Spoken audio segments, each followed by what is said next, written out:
So, you want to get into Oxford Law. I'm a first year Oxford Law student and I got in as an international student, which makes the process considerably harder than it already is. Here is my Oxford ID. The identifying markers have all been blacked out, but this photo is mine. Feel free to cross-reference it online. There will be no duplicates. And on the right here is a screenshot from an email from Pearson VUE, who are the people that supplied the LNAT, showing my score, which was a 35 out of 42. I'm not here to tell you a dream, I'm here to tell you exactly what it takes in order to get into Oxford Law. This video is just a brief overview, but we'll start with fit, then move on to grades, personal statement, LNAT, and then finally the interview. So let's start from the beginning. Firstly, before you do anything else, before grades, before the LNAT, before any of it, you need to ask yourself honestly, am I the right fit for this course? Oxford Law is not a normal law degree. It's quite different from the other LLBs on offer at other major UK universities, not just because of its focus on jurisprudence, but because of its structure. Firstly, you need to be a disciplined student. There's no hand-holding.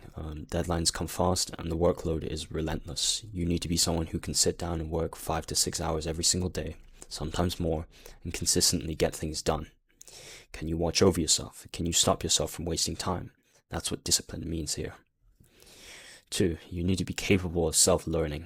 Most of the course is self-directed. Each week, your tutor gives you a reading list and an essay question. You work through it independently, write the essay, and then attend a tutorial where you discuss the material, defend your arguments, and get challenged on your positions. But between tutorials, you only have about 2 hours of contact with your tutor per week. Everything else is on you. 3. You need to be able to thrive in small teaching environments. Oxford runs on the tutorial system, so it's typically just you, maybe one other student, and a tutor for an hour. You'll be challenged, interrogated on your essay, and expected to be in dialogue the entire time. Unfortunately, there is no hiding at the back of the classroom here. 4. You need to be able to tolerate huge reading loads. We're talking about dozens of cases, several dozens of cases, articles, textbook chapters every single week. Some reading lists look impossible at face value. But you have to get through them, because without the reading you have nothing to discuss in the tutorial and nothing to write in the essay. 5. You need to be good with deadlines. The pace does not let up. If you fall behind during term, you will not catch up until the holidays. It's that simple. And finally, maybe most importantly, you need a genuine passion for law.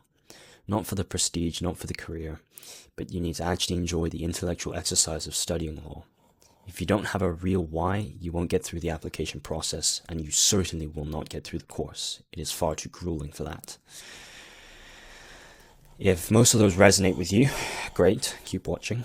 If several gave you pause, it might be worth being honest with yourself before investing months of preparation into the application process. Now we'll move on to grades. The most important grades in your application are your predicted grades. These are the grades your teachers assign based on your performance throughout your penultimate year, including school-based end-of-year exams. They are the single biggest academic signal in your application. The minimum for the IB is 38 out of 45, with 666 at higher level for your higher level subjects. For A-levels, it's 3 A's. These are minimums, not averages. The average offer holder is far above this usually.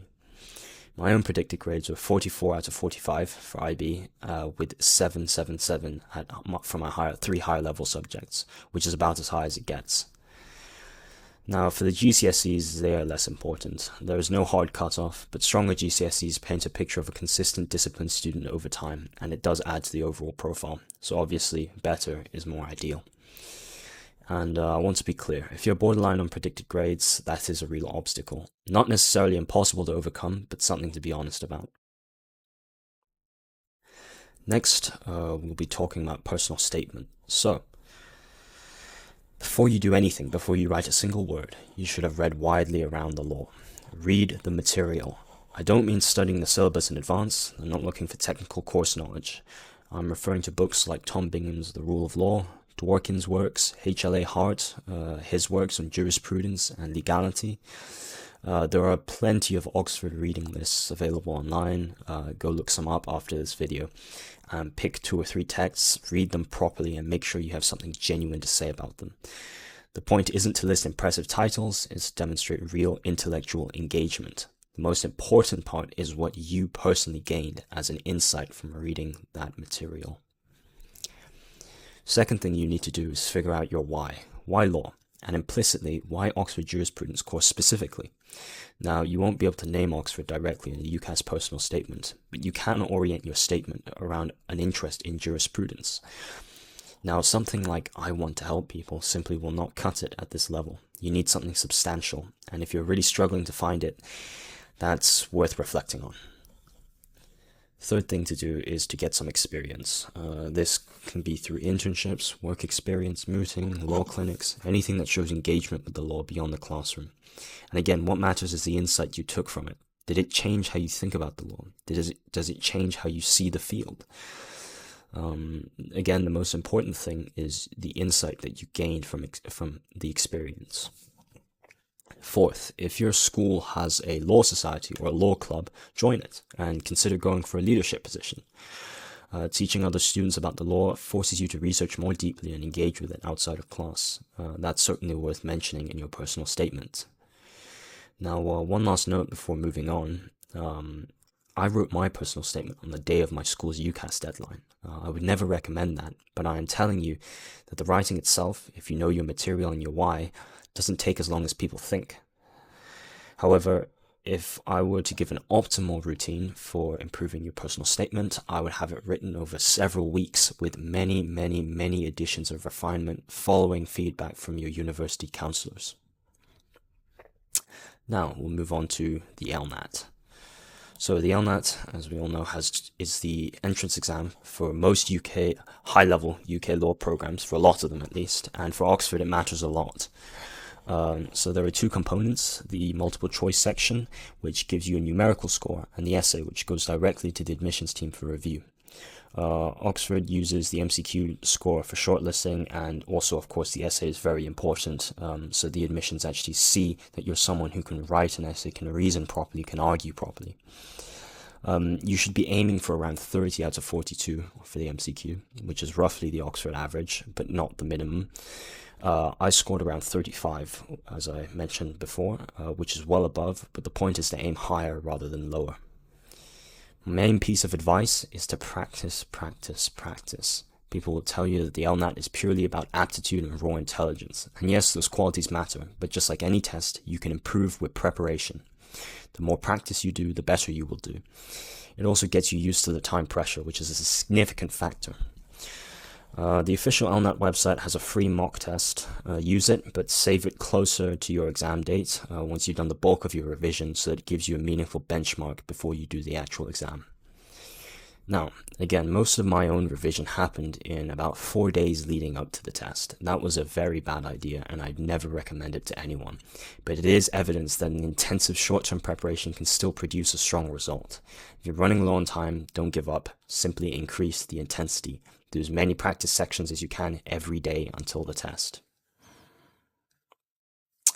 Now, we'll move on to the final section, the interview. So the interview is the final hurdle. Pass it and you're in. The most important thing to understand is that it's not about what you know, it's about how you think, and specifically how you think out loud. Your tutors will give you a problem you've never seen before and watch how you reason through it in real time. First thing to do, be completely familiar with your personal statement. Everything on it is fair game. If you've cited a book, know it properly. If you've mentioned a legal concept, be ready to go deep on it. You do not want to be caught out on something you listed yourself. Second thing to do is to practice thinking out loud. This is the most important skill for the Oxford interview and the one most people neglect. Get comfortable verbalizing your reasoning even when you're uncertain, especially when you're uncertain. If you have a friend, sibling, or parent who can act as a mock interviewer, use them. Get used to confronting questions you don't know the answer to and working through them from scratch, out loud, and under pressure. In order to aid this, you should record yourself. It's uncomfortable, but it's the fastest way to identify habits you don't know you have. Rushing, trailing off, overusing filler words. Watch the tape back and refine your technique. I'll leave a free PDF in the description with a set of mock interview questions and breakdowns of how to approach each one. It'll be the top link in the description. So the interview is not designed to catch you out, although it may seem like that during the actual interview and even beforehand. It's designed to see how you engage with complex ideas under pressure. If you prepare properly, it is genuinely one of the most interesting parts of the process and the final filter between you and an offer. So now, everything that I've covered here is the overview. If you would like to go deeper, I've put together a premium PDF course that covers all of it in detail. A full LNAT revision strategy with a model essay, a personal statement guide with a full model personal statement and breakdown of it, and an in-depth interview preparation drawing on my own experience. The link is in the description right next to the free interview question PDF. If this video helped you, like it, share it, and leave a comment letting me know where you're applying from and what you'd like to see next. I'll see you then.